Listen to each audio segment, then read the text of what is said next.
Nobody talks about this, but New Jersey has been quietly building some of the most jaw-dropping architecture in the entire United States for 3 centuries. We're talking stunning, internationally significant structures, the kind of stuff that stops trained architects mid-sentence. We've got the 5th largest cathedral in North America, the largest Hindu temple outside of India, a train terminal that's been running since 1907 and still looks like a postcard. Today we're covering Jersey's most stunning architectural wonders. And if you came here expecting to feel superior to us, you're going to need a new hobby.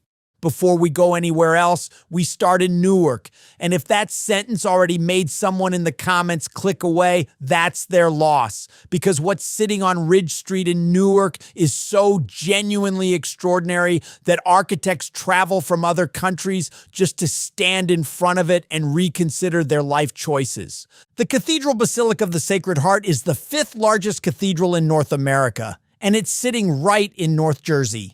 And most people in the state have never been inside it, which is a crime that no one is being prosecuted for, but probably should be. Construction began in 1898 and was finished in 1954. That's 56 years of building one church. In human terms, that means people were born, grew up, had kids, and died before they got to see it completed. The sheer commitment required to keep working on the same building across multiple generations of workers, that's a generational act of faith, and you can see it in every inch of stone they laid. The style is French Gothic, which means you're looking at soaring pointed arches, flying buttresses, and towers that stretch 232 feet into the sky. The 2 front towers are the tallest Gothic towers in the entire Western Hemisphere. The whole cathedral stretches 330 feet long, and every time you try to take in the full scale of it, your brain quietly short-circuits and asks you to try again.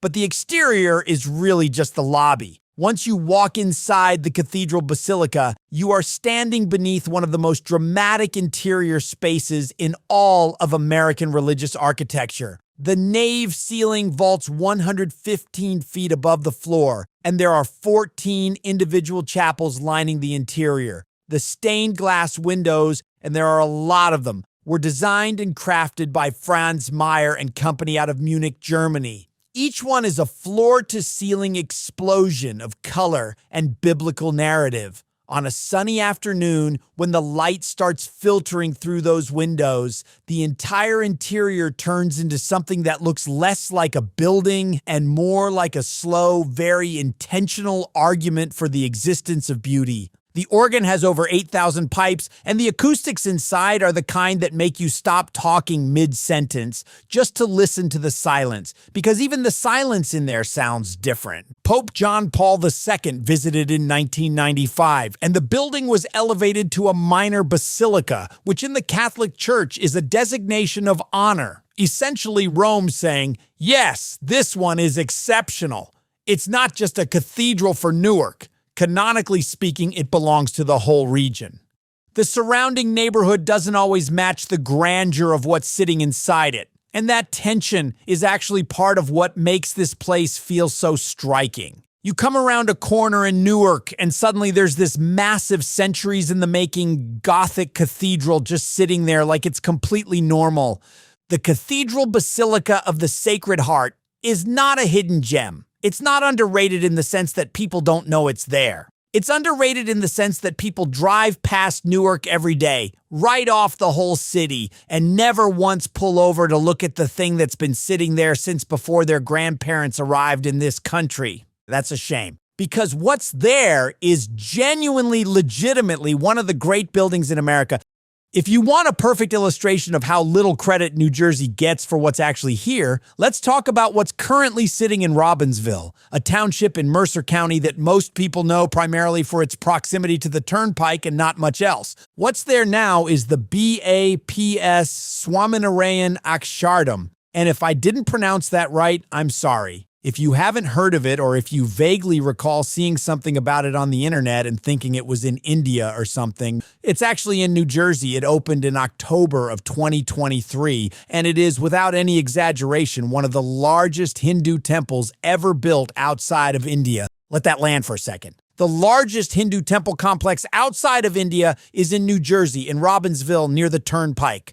The main monument alone covers 162,000 square feet. There are 10,000 sculptures, each one hand-carved by artisans, most of whom trained specifically in the ancient Indian craft of stone carving, using techniques that go back thousands of years. The stone used is Turkish limestone and Italian marble, actual stone shaped by human hands, one piece at a time.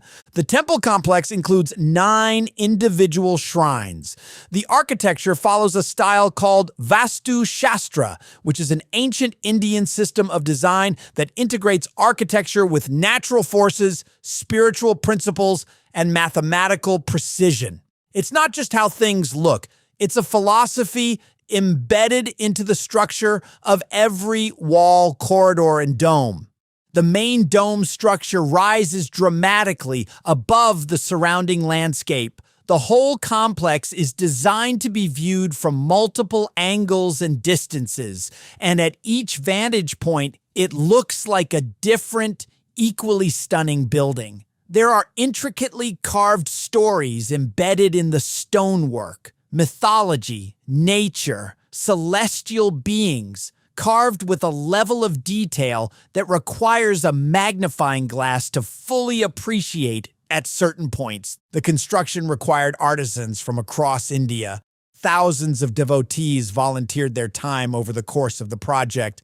The organization behind it, BAPS, Swaminarayan Sanstha, is a Hindu religious and humanitarian organization with millions of members worldwide, and they brought that entire community's collective effort into what was built here.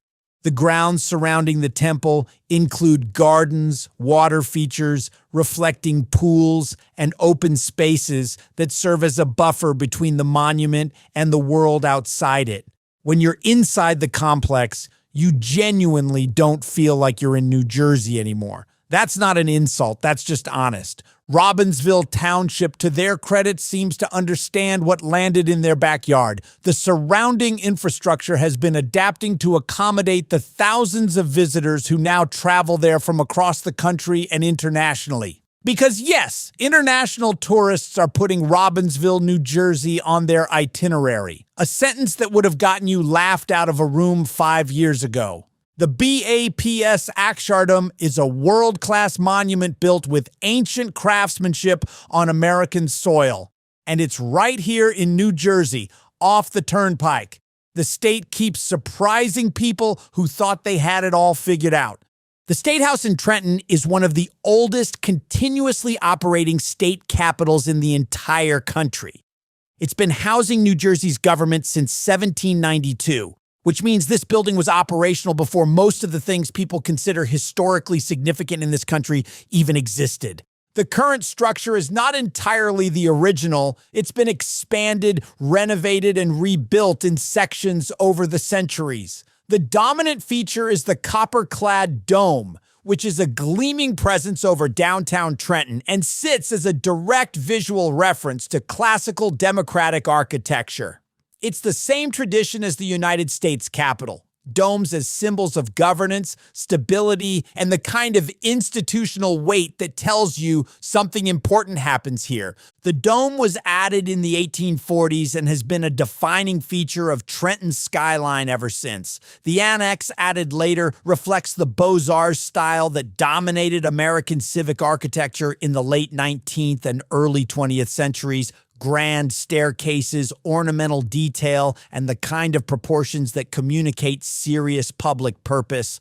Inside, the State Assembly and Senate chambers retain historical architectural elements that trace the building's evolution across multiple centuries.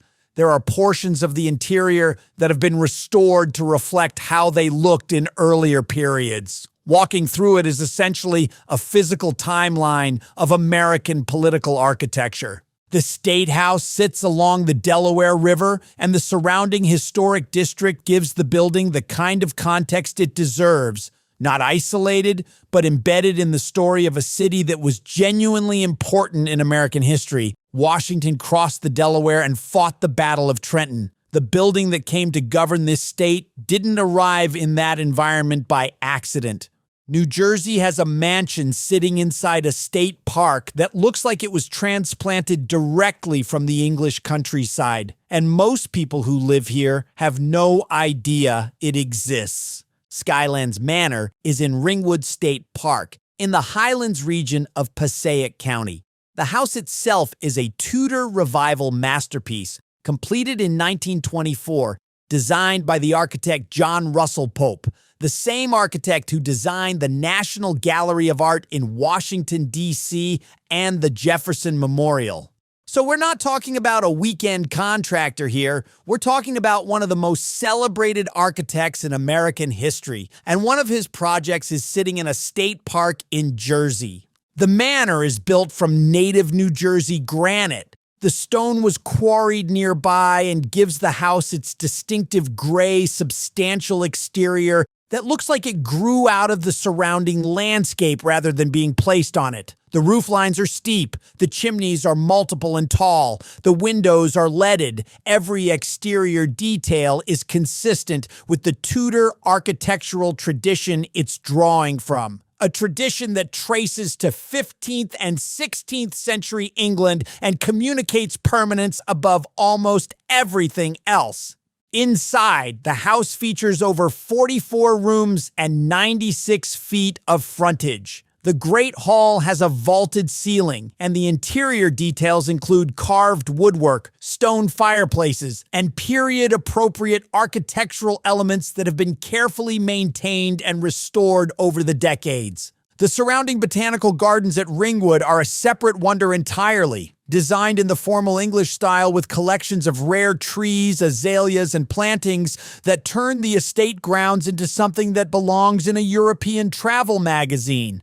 The original owner was Clarence Mackenzie Lewis, a wealthy New York financier who assembled the property over decades. After his death, the state of New Jersey acquired it, and it is now the official botanical garden of New Jersey. Most weekends, you can drive into Ringwood State Park, park your car, and walk through one of the most architecturally distinguished private estates ever built in the region. It's not behind velvet ropes at a museum. It's in a state park. Bring a jacket.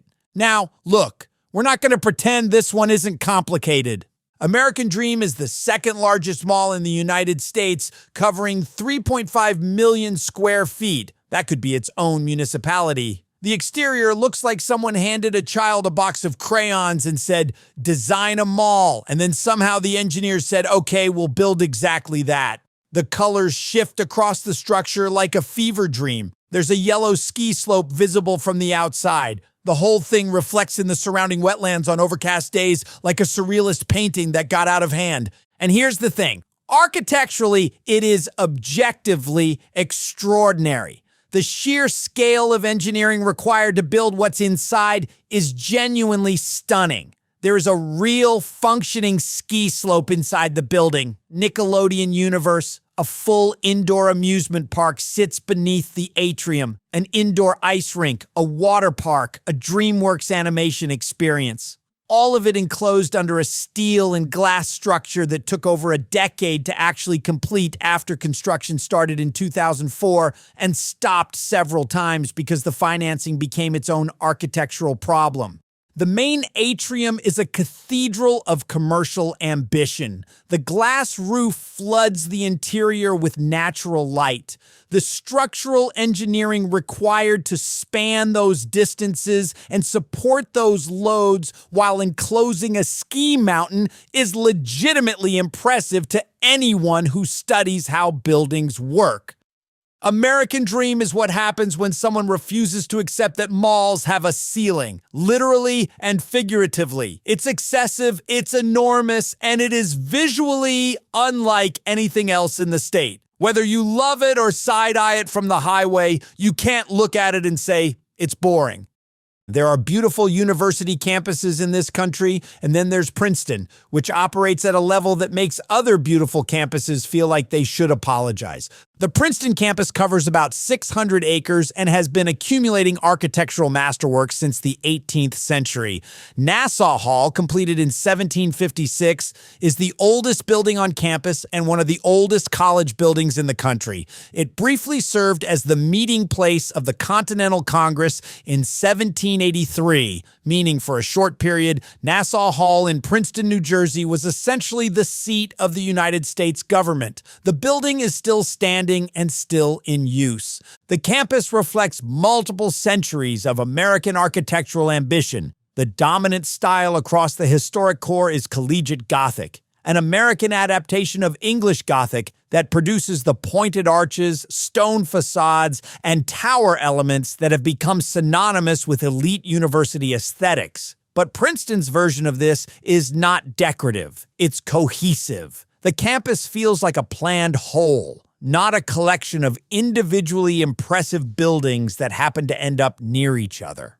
The Princeton University Chapel, completed in 1928, is the third largest university chapel in the world. The nave stretches 277 feet. The stained glass windows are extraordinary, and it can seat nearly 2,000 people. By itself, it would be a defining architectural achievement for most institutions. At Princeton, it's one among many. The university has also accumulated modern architectural additions that hold their own against the historic buildings. The architecture school, the science buildings, and other 20th and 21st century additions have been designed by architects of serious reputation, creating a campus where you can trace the evolution of American architectural thought across 270 years, just by walking from one end to the other. The grounds and landscaping that connect the buildings are as considered as the buildings themselves. It's a campus designed to be moved through, not just to be looked at. And it rewards the kind of slow walking that most people don't do anymore. The Hoboken Terminal opened in 1907 and is the finest surviving example of Beaux-Arts railroad architecture in New Jersey. That might sound like a narrow category until you understand what Beaux-Arts means at its best. And what it means at its best is this building. The exterior facing the Hudson River presents a long, horizontally organized facade with copper-clad roof-line details, large arched windows, and the kind of civic grandeur that early 20th century American architecture reserved for infrastructure it believed in. Train travel was the future in 1907, and the architecture was built to say so. The interior ferry terminal and waiting room retain their original character to a remarkable degree. The vaulted spaces, the tile work, the structural ironwork. The building communicates the era it came from without feeling like a museum. It's still operational as thousands of people commute through it every day. The PATH trains still run from here into Manhattan. The ferry service still crosses the Hudson. It is a working piece of 1907 infrastructure that has outlasted the circumstances that created it and remained useful and beautiful across more than a century of change. The building's position on the waterfront gives it a relationship with the Hudson River that few transit facilities anywhere can claim. Looking at it from the water, with the Manhattan skyline visible beyond it, you understand exactly why someone in 1907 decided to build something this serious here. The view alone earned it. Hoboken Terminal is a landmark that people who use it daily sometimes stop seeing, which is the particular tragedy of architecture that becomes infrastructure. You forget to look at it until someone from somewhere else points it out, and then you realize you've been walking through something extraordinary every morning without registering it. So there you have it, New Jersey's most stunning architectural wonders. A Gothic cathedral with the tallest towers in the Western Hemisphere, the largest Hindu temple outside of India. Pay attention to what's actually in New Jersey. It rewards the people who bother to look.